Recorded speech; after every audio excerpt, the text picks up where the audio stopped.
Repite lo que dijiste, Ricardo, que se cortó. Viernes primero, una pequeña ejaculatoria al Sagrado Corazón de Jesús. Hazla, por favor. Sagrado Corazón de Jesús, en vos confío. En vos confío. Bien, comenzamos. Vamos a platicar, según está publicado en el flyer de la sesión, que les envía a todos. Vamos a comenzar a platicar, y todo este mes de diciembre lo vamos a estar haciendo, con temas referentes a la cristología. ¿Qué es la cristología? Es la rama de la historia que estudia a Cristo en cuanto a personaje histórico. Sí. Porque la teología se ocupa de Cristo en cuanto a Dios, y sus argumentos son estrictamente teológicos. Pero eso lo vamos a ver después. Quiero comenzar el mes de diciembre, en el cual coincide con la celebración de la Natividad o Navidad, la noche del 24 y el 25 de diciembre, con el nacimiento de nuestro Redentor. Quiero comenzar esta serie de charlas con el enfoque estrictamente histórico. Es decir, vamos a enfocar la existencia de Cristo como se enfocaría la existencia de Hernán Cortés, o del Cid Campeador, o de Carlomagno, o de cualquier otro personaje que haya pasado por la historia y que haya dejado suficiente huella. ¿Cuál es la justificación de este tema? Pues la justificación de este tema es que pero muy pocos católicos podrían defender con nivel de certidumbre, de certeza, que en efecto Cristo es un personaje real, que pisó la tierra, que navegó en el mar de Tiberíades, que multiplicó los peces y los panes, que vivió como cualquier ser humano, con un cuerpo de 1,90 probablemente, atlético, indoeuropeo o ario, o palestino o judío. De hecho, pues judío, aunque los judíos ya sabemos que vienen en gran medida de algunos lugares del centro de Europa. Entonces, Cristo como personaje histórico real es el enfoque de este ciclo de sesiones.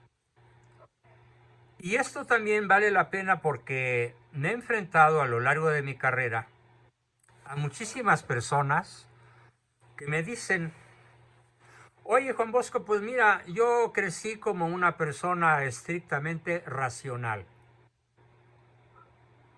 Y como persona estrictamente racional, pongo en duda la existencia histórica de Jesucristo. Y se meten a una corriente pseudo-histórica y pseudo-filosófica. Pseudo quiere decir falsa, o sea, falsamente filosófica y falsamente histórica, que fundó un señor de apellido Bauer en Alemania, que nació en 1809 y murió en 1882, de 79 años. No, de 69. Sáquenme la cuenta, por favor. Y otros de la escuela de otra ciudad alemana, que es la escuela de Tübingen. Y para estos señores, cuya corriente funda ese señor Bauer en Tübingen, Alemania, Jesucristo es tan solo un símbolo. No, Tübingen, no Tübingen. Se escribe Tübingen, Tübingen. Probablemente hay otra ciudad que se llame como la escribió Ricardo, pero me estoy refiriendo, así como ahora la escribe correctamente, a Tübingen. O Tübingen, porque parece ser que en alemán pues no hay acentos como en español. Bueno, pues para esta escuela Jesús es tan solo un símbolo inventado por la primera comunidad cristiana. Sin embargo, la historicidad de Jesús está más documentada que muchos grandes personajes de la historia. O sea, hay más fuentes para demostrar la existencia histórica de Cristo que probablemente la existencia de personas que tuvieron mucho peso en la historia antigua, en la Edad Moderna, en la Edad Media o en la actualidad. Vamos a ver primero las manifestaciones no cristianas. ¿Qué nos dicen los historiadores no cristianos? Cornelio Tácito fue un historiador romano y escribe sobre Jesús en su libro denominado Anales. La palabra anales tiene un sonido igual, idéntico a aquello que se refiere al ano, pero en este caso, anales está manejado como una especie de memorias. Los anales o memorias. Nada que ver con el cuerpo humano y ahí donde la espalda pierde su respetable nombre. No, anales. Él escribe sobre Jesucristo en el año 116. En el libro 15, capítulo 44, porque es una obra gigantesca, nos cuenta literalmente, lo cito, aquel de quien procede ese nombre de cristianos fue Cristo. Estoy leyendo a Tácito, quien fue entregado al suplicio siendo emperador Tiberio por el procurador o gobernador ecuestre de Judea llamado Poncio Pilato. Lo escribe en latín: Auctor nominis eius Christus Tiberio, imperante per procuratorem Pontium Pilatum, supplicio adfectus est. Traducción nuevamente: aquel que de quien procede este nombre de cristianos fue Cristo, quien fue entregado al suplicio siendo emperador Tiberio por el procurador o gobernador ecuestre de Judea, Poncio Pilato. Y continúa: reprimida de momento esta superstición nociva, es decir, nociva quiere decir perjudicial, envenenada, letal, nociva. Esta superstición nociva, reprimida de momento, brotó de nuevo, no solo en Judea, punto de origen de tal calamidad, sino en la misma Roma, donde convergen y hallan buena acogida las cosas más groseras y vergonzosas. Así se refiere este historiador, Cornelio Tácito, a las cosas relacionadas con el cristianismo, que no solo en Judea, sino en Roma, donde convergen y se hallan buena acogida las cosas más groseras y vergonzosas. Es el primer testimonio histórico no cristiano acerca de la existencia de Cristo. ¿A quién le concedemos más credibilidad cuando se habla de alguien? Cuando se habla de los defectos o de las virtudes de una persona, ¿quién es más creíble? ¿Su adversario o su amigo? Evidentemente su amigo, su adversario. Víctor lo escribió correctamente, perdón por el lapsus. Es más creíble el adversario que nos habla de alguien que el amigo. Porque el amigo va a magnificar los lados buenos, las virtudes, las fortalezas de su amigo y va a minimizar los rasgos negativos, vicios o debilidades. Aquí estamos asistiendo entonces a la expresión de adversarios de Cristo, que nos hablan de él de una manera tremendamente agresiva y aún despectiva. Vamos a revisar a otro historiador, también romano, de nombre Suetonio, quien en su obra Vida de Claudio, ¿quién es Claudio? Claudio fue un emperador romano. Suetonio escribe su libro en el año 120 de nuestra era y dice que este emperador expulsó de Roma a los judíos que vivían en continua agitación a causa de Cristo. Cierto, Claudio fue un emperador romano que expulsó de Roma a los judíos cristianos, es decir, a los judíos que hacían mucho alboroto por su adoración, su culto a Cristo, a quien declaraban Dios, verdadero Dios y verdadero hombre. Una tercera fuente.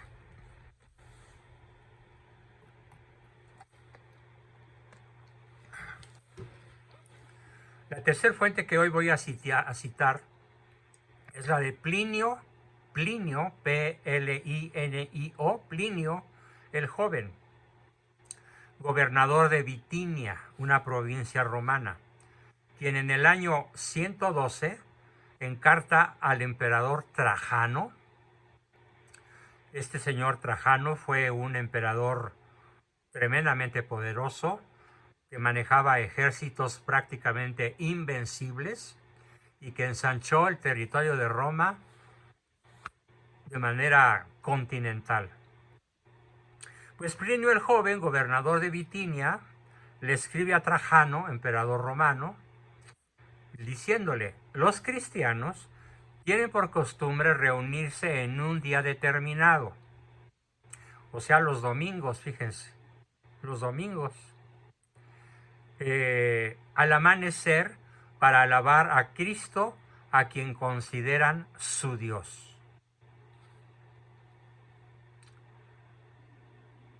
Vamos a ver ahora, ya vimos 3 fuentes romanas, ahora vamos a ver fuentes judías. Pero son judíos que no eran cristianos. Son judíos, como lo vamos a ver, que incluso detestan a Cristo. Por lo tanto, su testimonio es más valioso que si fueran cristianos. La primera fuente judía que voy a citar es la de Flavio Josefo. Por cierto, la familia Rivas lo escribió hace unos cuantos segundos en el chat, diciendo que Flavio Josefo, que era un historiador judío romanizado, fue uno de los escasos judíos que en los primeros siglos escribieron sobre Jesús. Ojo, esto se entiende porque lo habían rechazado. O sea, Flavio Josefo escribe de Cristo, pero en un tono de rechazo. Porque quienes, siendo judíos, lo aceptaron, escribieron no como judíos, escribieron como cristianos, cual es el caso de San Pablo. Los judíos lo negaron, sin embargo, los judíos no negaron, sin embargo, que Jesús hubiese existido. Hablaron muy mal de él, hablaron pestes de él, pero eso le da al testimonio histórico muchísimo más valor que si hubieran hablado a favor. Flavio Josefo escribe en su libro Antigüedades Judías, capítulo 18, versículo 3, o apartado 3. Lo cito textualmente. Por aquella época apareció Jesús, un hombre sabio, si es que se le puede llamar hombre. Fue autor de obras maravillosas, maestro para quienes reciben con gusto la verdad. Atrajo a sí mismo muchos judíos y también muchos gentiles. Este era el Cristo, el Mesías. Habiendo sido denunciado por los primados del pueblo, Pilato lo condenó al suplicio de la cruz. Pero los que antes le habían amado, le permanecieron fieles en el amor. Se les apareció resucitado al tercer día, como lo habían anunciado los divinos profetas, que habían predicho de él esta y otras 1000 cosas maravillosas. De él tomaron su nombre los cristianos, cuya sociedad perdura hasta el día de hoy. Estamos hablando de aproximadamente 120 años después de Cristo. Y continúa, y vuelvo a citarlo. Entre tanto subió al pontificado, según dijimos, Anás.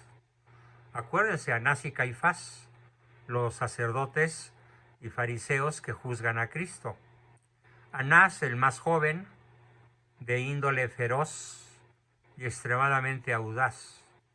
Dado este su carácter, pensando que había llegado el momento oportuno, Anás convocó al consejo de jueces y, haciendo presentar a juicio a un pariente del que llamaban Cristo, nombrado por Santiago, y a algunos otros con él, habiéndolos acusado de reos violadores de la ley, los condenó a ser apedreados. Es la ocasión en la cual Cristo escapa del apedreamiento al cual había sido decretado contra él y otros cristianos por Anás. Es asombroso la cantidad de palabras que este historiador Flavio Josefo, famosísimo historiador judío romanizado, escribe en su libro de Antigüedades Judías.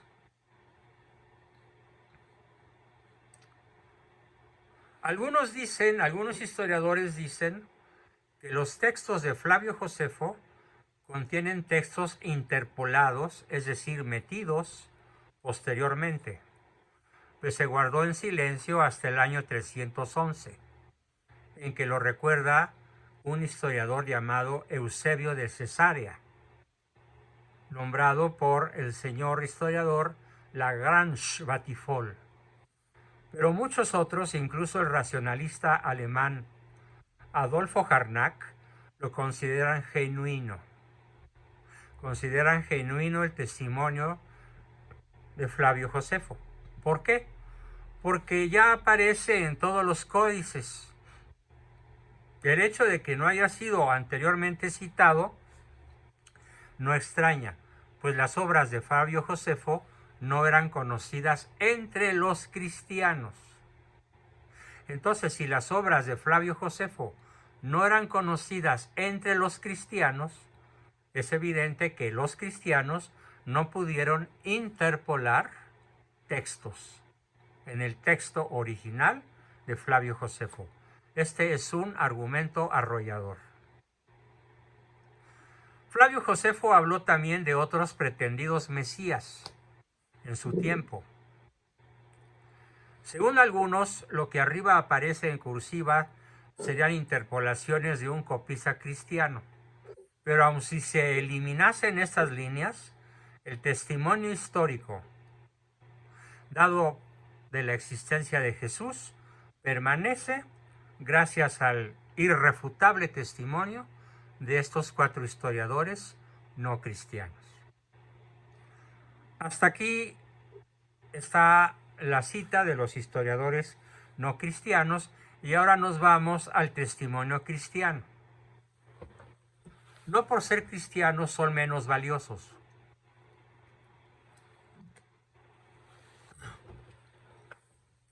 ¿Por qué? Porque han resistido la crítica histórica. Uno de los elementos que más exige la crítica histórica es que lo que cuentan historiadores acerca de un solo tema, por ejemplo, que en este caso Cristo, haya sido escrito por personas de razas distintas, nacionalidades distintas, que fueron contemporáneos, pero que no se conocieron entre sí. Y dado el hecho de que no se hayan conocido entre sí, quiero que piensen todos en el enorme valor histórico que esto representa. Vamos a ver primero el testimonio de San Pablo. La primera carta a los tesalonicenses, es decir, a los habitantes de Tesalónica, que era una ciudad griega del Peloponeso, se escribió apenas en el año 55.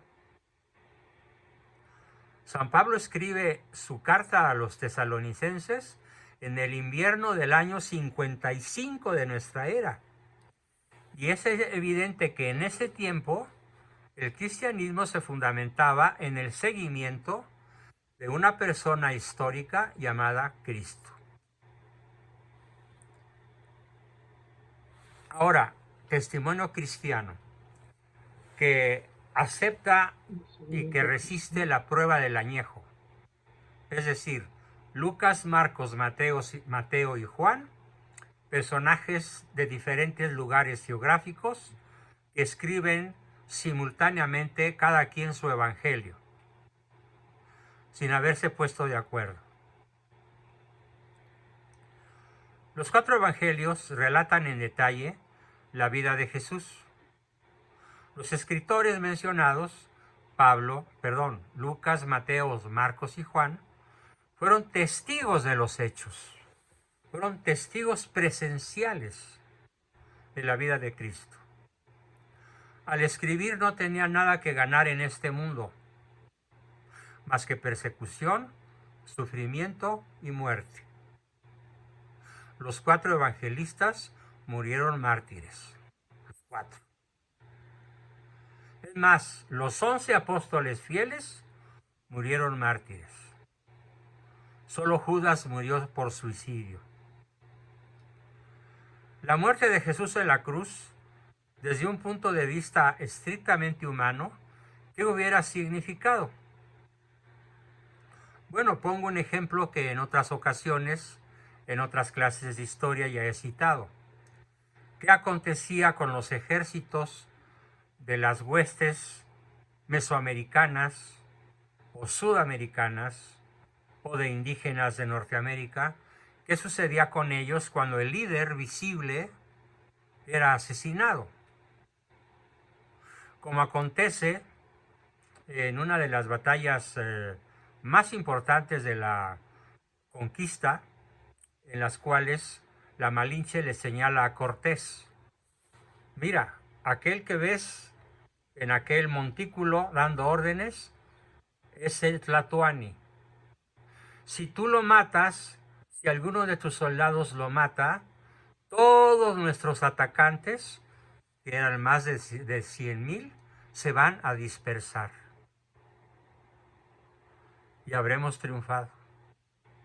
Entonces Cortés toma el mando de 7 caballeros, se abre paso entre la multitud de aztecas, a golpe de espada y de lanza y de pica, y protegiéndose con los escudos, llega a donde está el gran Tlatoani y le clava la pica y muere. Automáticamente, todos los aztecas, en número de cientos de miles, se dispersan. Esto acontece en todos los lugares del mundo. Muerta la cabeza, el cuerpo se corrompe, o las tribus o las huestes se dispersan. Cosa que no ocurría en el mundo cristiano, porque en el mundo cristiano no estaban peleando por un rey, estaban peleando por un reino. No peleaban por un botín, peleaban por un principio. Por ejemplo, por la reconquista del suelo español. Así tenemos entonces una guerra de 7 siglos, victoriosa para España, sin importar, por ejemplo, que el Cid Campeador, el principal guerrero libertador de España, hubiese muerto. La guerra de reconquista siguió. Bueno, estos son datos históricos muy interesantes. Y repito, la muerte de Jesús en la cruz, desde un punto de vista estrictamente humano, hubiese representado la aniquilación del cristianismo. Sin embargo, ocurrió todo lo contrario. Algo ocurrió, dicen los historiadores, claro, no sabían qué ocurrió, que fue la llegada del Espíritu Santo en Pentecostés, que llenó a los apóstoles de valor, los llenó de audacia y les concedió el don de lenguas. Vale la pena aquí hacer una aclaración acerca de lo que es el don de lenguas. El don de lenguas no consiste en empezar a decir disparates, cháscala, máchala, újala, cacá, no. Eso no es el don de lenguas.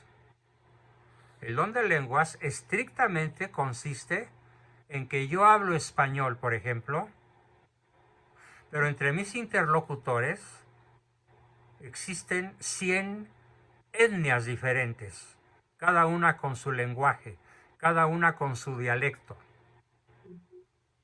Y el don de lenguas consiste en que cada uno de ellos, cada uno de esos personajes de lenguaje o dialecto distinto, me va a escuchar hablar en su lengua, no en la mía. Así el rarámuri me escuchará en rarámuri, el zempoaltécatl, el tepoxteco, el que quieran, el mazatleco, el algonquino de Canadá y Estados Unidos, o el inca en Perú, o el judío, o el griego. Me van a escuchar en su lengua, aunque yo únicamente hablo en la mía. Estela Buendía dice, qué increíble. Entonces lo que hacen los carismáticos, ¿qué es? Ay, mi querida Estela, siento decepcionarte. Pura faramaya, puro circo, maroma y teatro. Si tú no entiendes lo que dicen, no es don de lenguas. Si la comunidad, imagínate que hay un personaje hablando, según él, con el don de lenguas. Y en la nave de la iglesia, pon tú que quepan 500 personas, donde hay gringos, franceses, ingleses, hindúes, etcétera, porque vinieron a una reunión ecuménica de católicos que hablan idiomas distintos. ¿En qué va a consistir el don de lenguas si es real? En que el hindú lo oye hablar en sánscrito o en hindi, y el arameo en arameo, y el inglés en inglés, y el francés en francés. Aunque el que tiene el don de lenguas esté solamente hablando, pon tú, en latín, o en griego, o en español, o en el idioma que quieras. Su lengua madre es escuchada en lengua madre por todos los asistentes. Ese es el verdadero don de lenguas. Entonces ya basta que la gente les tome el pelo. Hasta aquí se acabó. ¿Te quedó claro, André, Estelita? Sí, doctor. Bueno, pues a algunos les puede doler, pero la verdad no peca, pero pica, ¿no? La verdad. Sí. Muy bien. Entonces, los apóstoles, como lo platica Flavio José, como lo platica San Pedro, como lo platica Pablo, fuimos poseídos por una fuerza sobrenatural. Vino el Espíritu Santo y nos llenó con el fuego de su amor. Y entonces fuimos capaces de comunicar la verdad sobre Cristo en todas las naciones por donde pudiéramos cruzar por el resto de nuestra vida. Esto quiere decir que cuando San Pablo llegó a Atenas y les platicó a los atenienses sobre Cristo, él hablaba hebreo. Y los griegos que lo escucharon no entendían una jota de hebreo. Pero, ¿qué entendieron? en su lengua griega, entendieron lo que Pablo les quiso decir. Por cierto, el sermón número 1 en Atenas de San Pablo fue platicarles acerca de una estatua que los griegos tenían allí con un letrero que decía al Dios desconocido. Y Pablo les dijo, ese Dios desconocido es del que les vengo a hablar. Se llama Cristo y dio la vida por ustedes y por mí. ¿En qué idioma se los dijo? En arameo. ¿En qué lengua lo escucharon? En griego. Ese es el don de lenguas. Por eso el cristianismo se extendió como un fuego tremendo. Porque los apóstoles no necesitaron ponerse a estudiar las lenguas de los países que atravesaron, predicando la palabra de Cristo. Como les dijo él, id y predicad a todas las naciones. Imagínate la cantidad de años que hubieran tenido que echarse en universidades aprendiendo lenguas extranjeras. No lo necesitaron, porque tenían el don de lenguas. Así que cualquiera persona que pretenda hablar en lenguas y que no sea escuchada en tu lengua mientras él habla en la suya, no tiene el don de lenguas. Está lleno de faramaya, palabra que escribió por ahí Ricardo hace unos minutos. Hay mucha faramaya. Desgraciadamente así es. Continuando, los Hechos de los Apóstoles y las epístolas enseñan la importancia no solo de una vida ético-moral, sino de una adhesión a la persona de Jesús. No se trata entonces de creer en Cristo, sino de creerle a Cristo.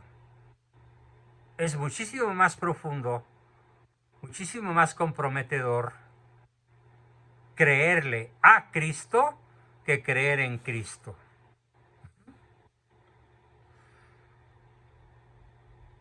Los padres dan testimonio de la autenticidad de los evangelios. San Ireneo, en el año 170, obispo de León, era discípulo de Policarpo, quien a su vez era discípulo de Juan Evangelista. San Ireneo escribe, Mateo escribe cuando Pedro y Pablo evangelizaban Roma, hacia el año 50 en lengua hebrea. Marcos transmite la predicación de Pedro en el año 65. Lucas, colaborador de Pablo, escribe el evangelio enseñado a a los gentiles entre los años 67 y 70. Y Juan escribe en Éfeso hacia finales del siglo I. Otro cristiano muy famoso, Tertuliano, africano él, nacido entre el 160 y el 223, afirma que los 4 evangelistas tienen la misma autoridad para explicarnos la existencia de Cristo, su divinidad y su humanidad. Orígenes, personaje nacido en Egipto, vivido entre el año 185 y el 255, menciona a los 4 evangelistas y el orden en que escribieron sus evangelios. Otro, Clemente Alejandrino, acerca del año 200, relata sobre los 4 evangelios, sobre los cuales conoce una imbatible tradición. Ellos enseñaron sobre la importancia de la adhesión a Jesús y estaban dispuestos a morir por dar ese testimonio.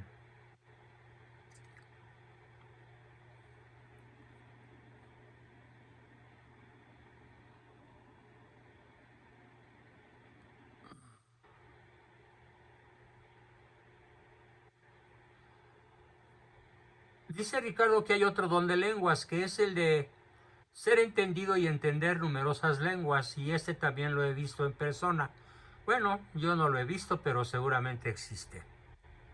Sin embargo, estrictamente ya vimos cuál es el don de lenguas al que los apóstoles tienen acceso el día de Pentecostés. Que cada uno de los miles que había afuera escucharon a los apóstoles hablar en su propia lengua, aunque los apóstoles hablaban en la suya. Y tenemos una aclaración importante sobre los libros apócrifos. A ver, apréndanse otra palabrita, la sexta palabrita de la noche. ¿Alguien sabe, excepto Ricardo, qué significa apócrifo? No oficial. Falso. Falso. Correcto, Víctor. Significa falso. Parece verdad, pero es falso.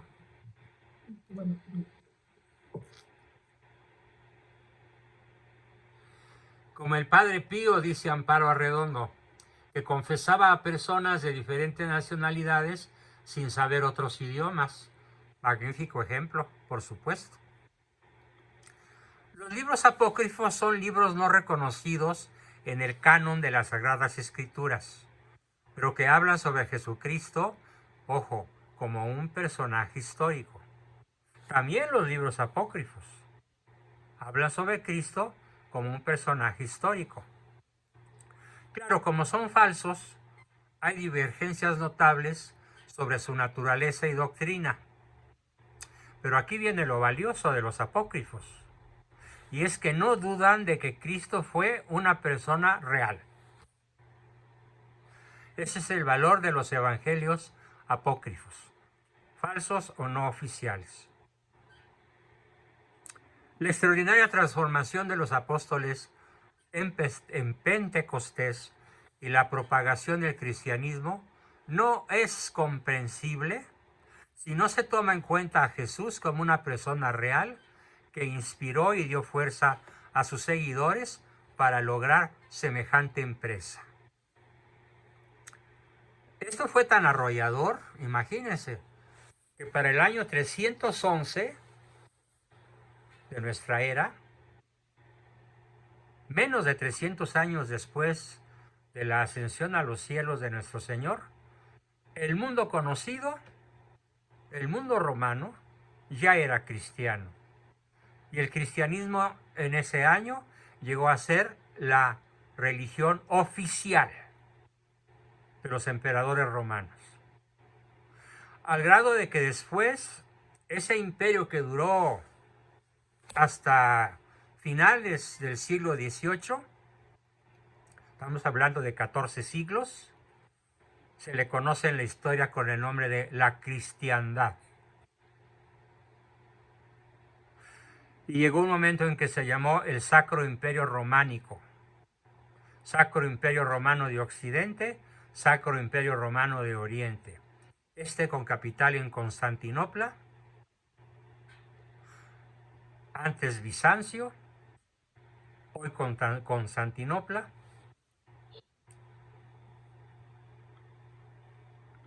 Entonces, desde el primer siglo hasta hoy, todos los que le abrimos nuestro corazón y creemos en Él, recibimos la gracia de conocerle de una manera real y poderosa, que transforma radicalmente nuestras vidas, haciéndonos posible participar en la vida divina. Somos los verdaderos testigos de Cristo vivo. Claro, no faltan los que rechazan a Cristo y han anunciado la desaparición del cristianismo. Pero debo decir con bastante sorna y sarcasmo incluso, que mientras ellos desaparecen y se mueren, la iglesia imbatible continúa. Y como lo dijo el cardenal que se enfrentó a Napoleón, el cual le había dicho que ahora sí iba a destruir a la iglesia, el cardenal le dijo: mira, petit homme, mira, chaparrito, petit homme, si nosotros desde adentro no la hemos podido destruir, tú, petit homme, ¿crees que la vas a destruir? Y rodó las escaleras muerto de la risa. Así que probablemente el mejor ejemplo de lo que acabo de decir es nada menos que el Beatle, figura que para mí resultó a lo largo de mi adolescencia de mi juventud, porque ellos empiezan a ser conocidos cuando yo cumplí 17 años. E inmediatamente que los escuché y los conocí, los repelí con toda mi fuerza. John Lennon decía, y por eso lo repelí, miembro de los Beatles, el cristianismo va a acabar, el cristianismo se va a encoger, el cristianismo va a desaparecer. Yo no preciso discutir sobre eso, estoy seguro de eso, decía John Lennon. Jesús fue bueno, pero sus disciplinas muy simples. Hoy nosotros somos más populares que Cristo. Lo dijo en 1966. Bueno, hoy John Lennon está muerto, ya rindió cuentas, y el cristianismo, el catolicismo, sigue rampante, avanzando y conquistando cada vez más personas de buena fe en todas las regiones de la tierra, en todos los continentes y de todos los credos. Esa es la primera aproximación a Cristo, personaje histórico. En próximas sesiones, también los viernes, habrá otros enfoques, también históricos, pero hoy nos tocó revisar los testimonios históricos de historiadores no cristianos y el testimonio de historiadores cristianos. Bien, hasta aquí la exposición de hoy y comenzamos como siempre con preguntas, aportaciones, dudas y demás.